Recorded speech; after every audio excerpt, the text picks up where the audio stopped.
हाँ, ये मुमकिन है. लेखिका डॉक्टर तरु जिंदल. वाचक स्वर डॉक्टर अदिती काळमेघ. कप्तानाशिवाय भरकटलेलं जहाज.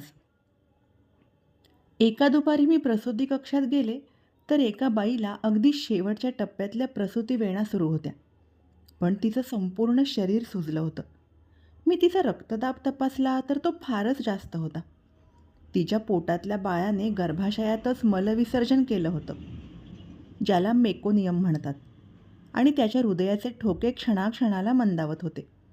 बाळाचा जीव वाचवण्यासाठी तातडीने तिचं सिझेरियन करायची गरज होती, पण यातलं काहीच तिथल्या दाईच्या किंवा ANMच्या लक्षात आलेलं नव्हतं. प्रसूतीच्या वेळी तिचं गर्भमुख किती उघडलं आहे एवढंच त्यांनी पाहिलं होतं. बाकी काहीच तपासलेलं नव्हतं. सिस्टर, लवकर LOCला बोलवा आणि रुग्णाला सिझेरियनसाठी तयार करा. त्या दिवशी कोण स्त्री डॉक्टर रुग्णालयात होती ते त्या परिचारिकेला माहीतच नव्हतं. मी डॉक्टरला बोलावण्याकरिता HMच्या खोलीकडे धावले. HMने तिला फोनवरून संपर्क केला आणि मग असहाय्यपणे मला म्हणाले, LOC काही आज येऊ शकत नाही आहे.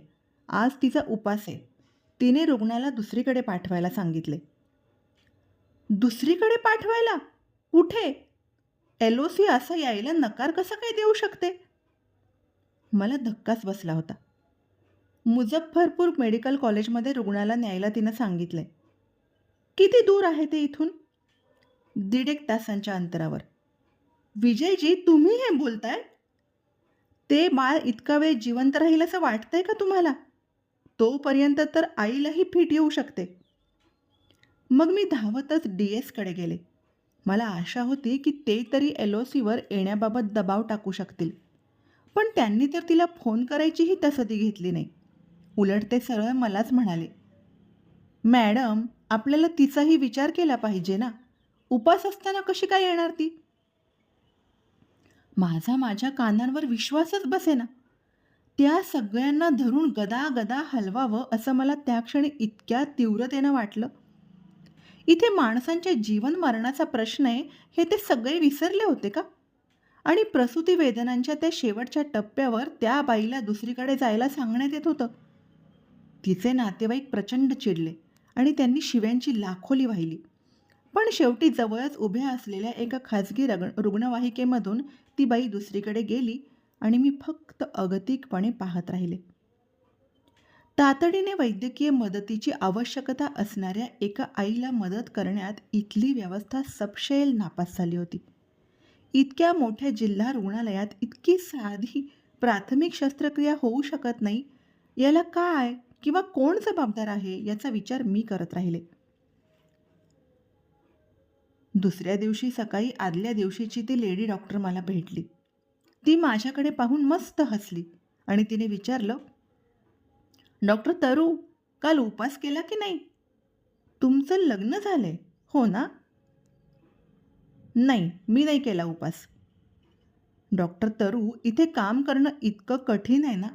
उपास पण करा, इमर्जन्सी ड्युटी पण करा. कधी कधी मला वाटतं सरळ ही सरकारी नोकरी सोडून द्यावी. चला, मला आता OPD आहे, नंतर भेटूया. संतापाने माझं रक्त उसळत होतं. मी जर तोंड उघडलं असतं तर बहुधा आगच ओकली असती. त्यामुळे मी गप्पच राहिले. कारण इथल्या डॉक्टरांशी माझे संबंध आधीच नाजूक होते. त्यात मी काही बोलले असते तर ते अजूनच बिघडले असते. ती डॉक्टर निघून गेल्या क्षणी मी स्वतःवरच नाराज झाले. मी तिला सरळ जाब विचारायला हवा होता असं मला वाटलं. चांगलं मनमिळाऊपणे वागण्याच्या नादात आणि तिला मी धमकवल्यासारखं वाटू नये म्हणून मी काहीसुद्धा बोलले नव्हते. त्याचवेळी प्रसूती कक्षातली परिचारिका परत एकदा घाईघाईने LOCला शोधताना मला दिसली.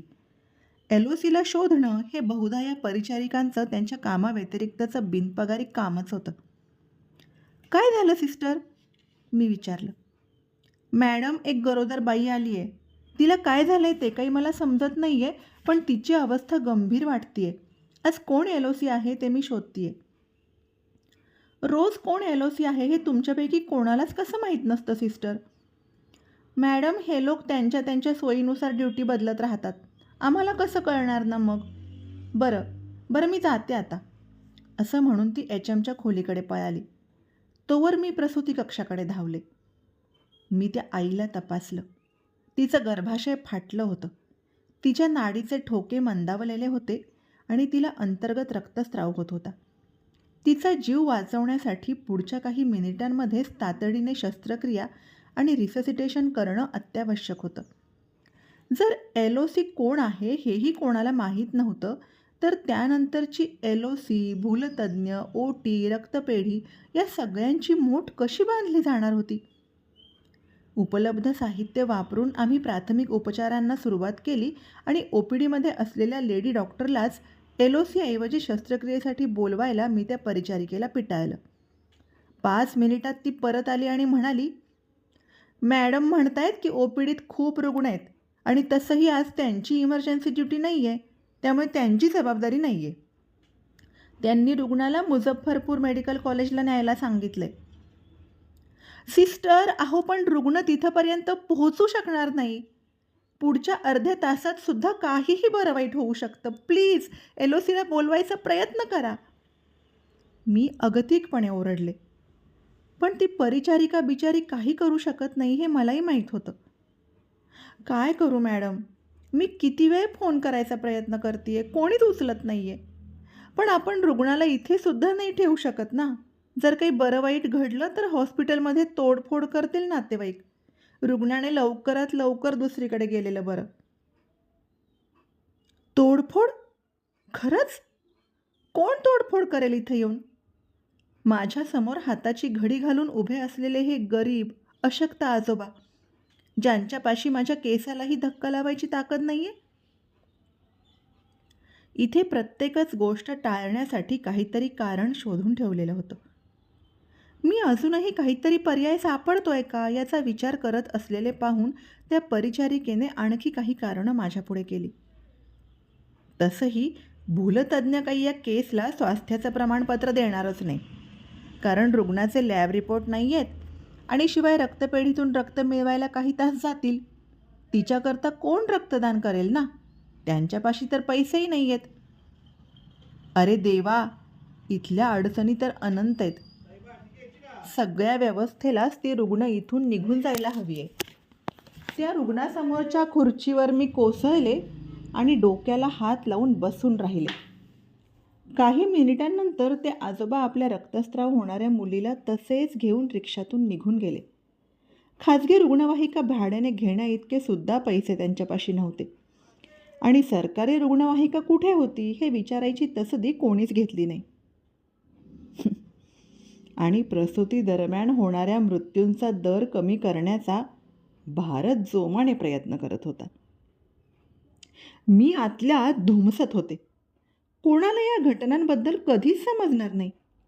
गर्भाशय फाटून रक्तस्राव होणाऱ्या एका आईला रिक्षातून दुसऱ्या रुग्णालयात पाठवलं गेलं हे कोणाला कधीच समजणार नाही.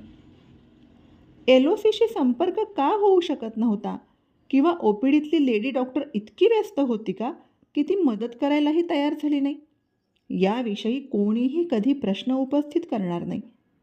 कोणाला काहीच कधी समजणार नाही, कारण अशी एक बाई या इथे आली होती याची काही नोंदच ठेवली गेली नव्हती. तिच्या रुग्णालयात दाखल झाल्याचा पेपरच बनवला गेला नव्हता की कागदोपत्री कोणतीच नोंद नव्हती. आता माझ्यासमोर सगळी परिस्थिती सूर्यप्रकाशा इतकी स्वच्छ होती. डॉक्टरांची कमतरता किंवा त्यांच्याकडे आवश्यक कौशल्य नसणं हे प्रश्न नव्हतेच. इथे कोणालाही काही पडलेली नव्हती आणि सहानुभूतीचा संपूर्ण अभाव होता आणि आम्ही मात्र कौशल्यांचाच विचार करत होतो. जे लोक रुग्णालयात येतच नव्हते त्यांना प्रशिक्षण देऊन तरी काय करणार?